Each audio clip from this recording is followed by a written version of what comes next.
நண்பர்களே, நான் இன்னைக்கு உங்களுக்கு ஒரு கதை சொல்ல போகிறேன். அந்த கதையை கேட்டு நல்லா ஷேர் பண்ணுங்கள், சர்ப்ரைஸ் பண்ணுங்கள், என்ஜாய் பண்ணுங்கள். வாங்க கதைக்குள்ளே போயிடலாம். ஒரு ஊரில் ராஜா இருந்தார். அந்த ராஜாவுக்கு ஒரு ஒரே ஒரு கடையில் போய் முடி வெட்டுவார். அந்த கடையிலேயே முடி வெட்டிகிட்டு இருப்பார்.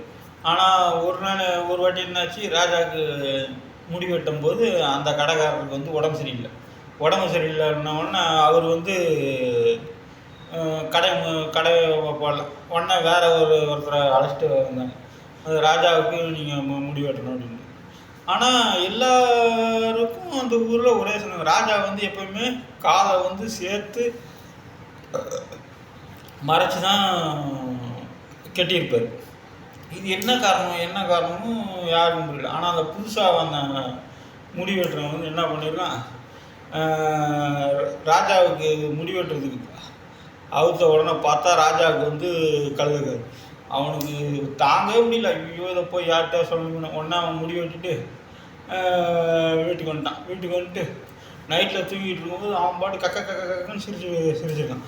உடனே அவர் பொண்டாட்டி என்னங்க நீங்கள் இப்படி சிரிக்கிறீங்க? ஐயோ, நான் அதை எப்படி சொல்லுவேன், அதை உன்கிட்ட சொன்னால் நீ போய் ஊரெல்லாம் சொல்லிடுவோம். அப்புறம் ராஜா என்னை பிடிச்சி கொண்டு போய் தூக்கில் போட்டுருவாரு அப்படின்னு. ஐயோ, அப்படி என்னன்னு சொல்லுங்க. நான் உடனே அவர் பொண்டாட்டி, ஐயோ உனக்கு ஒரு விஷயம் தெரியுமா, ராஜாவுக்கு கழுதக்காது அப்படின்னு. உடனே அவர் கூட, ஐயோ இதை நான் போய் எங்கே சொல்லலாம், ஐயோ இதை போய் வெளியில் சொன்னேன்னா அவ்வளோதான், நம்மளை எல்லாரையும் கொலை பண்ணிடுவாங்க. அதனால் நீ என்ன பண்ணுற, நேராக போய் வயக்காட்டில் பெரிய பள்ளமாக நோண்டிட்டு அந்த பள்ளத்துக்குள்ளே ராஜாவுக்கு கழுதக்காதுன்னு மனசில் இருக்கிறதெல்லாம் அதில் சொல்லிடு அப்படின்ட்டு. உடனே இவர் பொண்டாட்டிக்கு போய் அங்கே போய் பெரிய பள்ளமாக நோண்டி அதுக்குள்ளே ராஜாவுக்கு கழுதக்காதுன்னு அது மனசு தெரியும் சொல்லிவிட்டு அது வீட்டுக்கு வந்துச்சு. வீட்டுக்கு வந்துட்டோன்னே இப்படியே இருக்கும்போது ஒரு நாள் என்ன பண்ணிட்டு, ஒரு காக்கா அந்த பள்ளத்தில் விதை போட்டுருச்சு. அது கழுவிய தள்ளும்போது அதில் உடனே அதில் இருந்து அப்படியே அந்த மரம் வளர்ந்து பெருசாக வந்துடுச்சு. பெருசாக வந்தோன்னா அப்புறம் ஒரு வருஷம் கழித்து கோயில் திருவிழா ஆரம்பிக்கும்போது அப்போ போய் இந்த கொட்டடிக்கிறதுக்கு கொம்பு 2 போய் அதை பறிக்க போயிருக்காங்க. அதை பறித்து நல்லா செய்து அப்போ நல்லா ஊர் கூடி நல்லா சாமி கும்பிட்டு எல்லாம் கடை இருக்கும்போது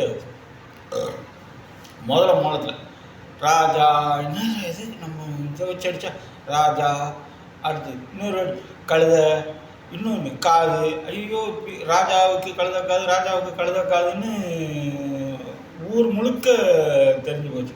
அப்புறம் ராஜா, ஊர் முழுக்க தெரிஞ்சு போச்சு இனிமேட்லேருந்து. உடனே ராஜா அந்த முடி வெட்டுறவரை கூப்பிட்டு, ஆமாம் உனக்கு தான் தெரியும் எப்படி இந்த ரகசியம் வெளியில் போச்சு அப்படின்னு கேட்டிருக்காரு. வெளியில் போச்சுன்னா நான் போய் ராஜா உங்களுக்கு கழுதக்காது எனக்கு என்னால் தாங்க முடியல, நான் அதை போய் என் முன்னாடிட்டு சொன்னேன். அவள் போய் என்ன பண்ணிட்டா, பெரிய பள்ளமாக நோண்டி அதுக்குள்ளே போய் உங்களுக்கு கழுதக்காதுன்னு சொல்லிட்டா. அதுலேருந்து வந்த மரத்தினால உங்கள் கழுதக்காது.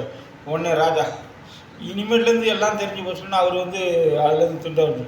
அப்புறம் எல்லாருக்கும் தெரிஞ்சு போச்சு, ஊருக்கே தெரிஞ்சு போச்சு ராஜாவுக்கு கழுதக்காதுன்னு. இதுலேருந்து என்ன தெரியுது, எவ்வளோதான் உண்மையை மறைச்சி வச்சாலும் அது ஒரு நாள் வெளியில் பூதகரமாக அதுதான் இந்த கதையோட அர்த்தம்.